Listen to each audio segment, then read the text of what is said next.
EMS Namboodiripad കേരളത്തിൻ്റെ ആദ്യ മുഖ്യമന്ത്രി. 1909 ജൂൺ 13 മലപ്പുറം ജില്ലയിലെ പെരിന്തൽമണ്ണ താലൂക്കിൽ പരമേശ്വരം നമ്പൂതിരിപ്പാടിൻ്റെയും വിഷ്ണുദത്ത അന്തർജനത്തിൻ്റെയും മകനായി ഏലംകുളം മനക്കൽ ശങ്കരൻ നമ്പൂതിരിപ്പാട് ജനിച്ചത്.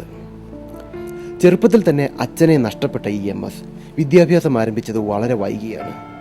സംസ്കൃതവും വേദങ്ങളും ഉപനിഷത്തുക്കളും വീട്ടിലെത്തി അധ്യാപകൻ പഠിപ്പിക്കുകയായിരുന്നു.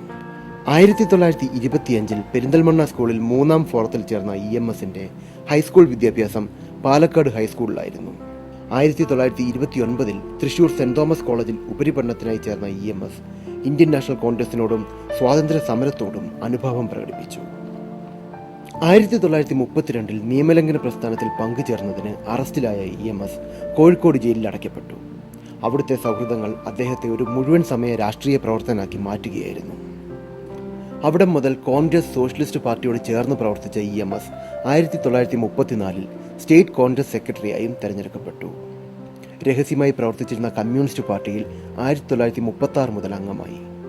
1939 പിണറായിയിൽ നടന്ന സമ്മേളനത്തിൽ കോൺഗ്രസ് സോഷ്യലിസ്റ്റ് പാർട്ടികൾ കമ്മ്യൂണിസ്റ്റ് പാർട്ടി ഓഫ് ഇന്ത്യ ആയതും അതേ വർഷം ശ്രീ EMS മദ്രാസ് ലെജിസ്ലേറ്റീവ് അസംബ്ലിയിലേക്ക് തെരഞ്ഞെടുക്കപ്പെട്ടതും ചരിത്രം.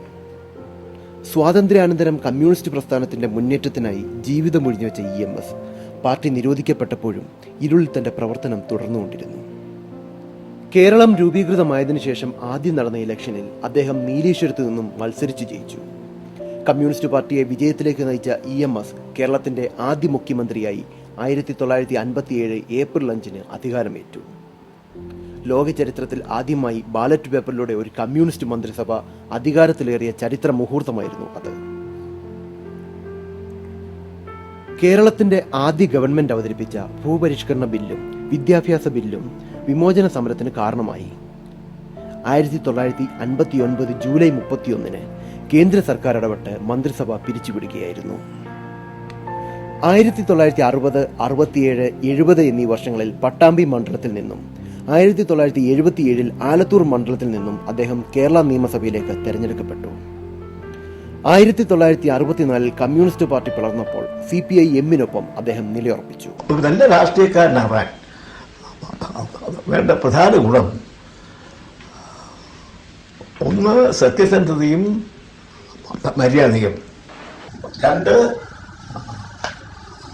ജനങ്ങളോടുള്ള അടുപ്പം, ജനങ്ങളെ സേവിക്കാനുള്ള സന്നദ്ധത, 3 രാഷ്ട്രീയത്തെ സംബന്ധിച്ച് ജ്ഞാനം വളർത്തല്.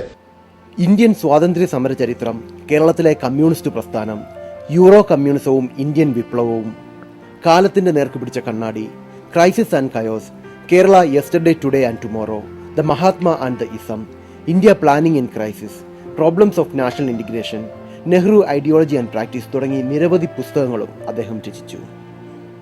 1967 2ാം തവണയും കേരളത്തിന്റെ മുഖ്യമന്ത്രിയായ EMS നമ്പൂതിരിപ്പാട് ദീർഘകാലം CPI-Mന്റെ ജനറൽ സെക്രട്ടറി സ്ഥാനം അലങ്കരിച്ചു. 1998 മാർച്ച് 19 EMS ഓർമ്മയായി. ഇന്ത്യ കണ്ട മികച്ച രാഷ്ട്രീയ തത്വജ്ഞാനി എന്ന കസേര ഇന്നും EMS നമ്പൂതിരിപ്പാടിന് സ്വന്തം.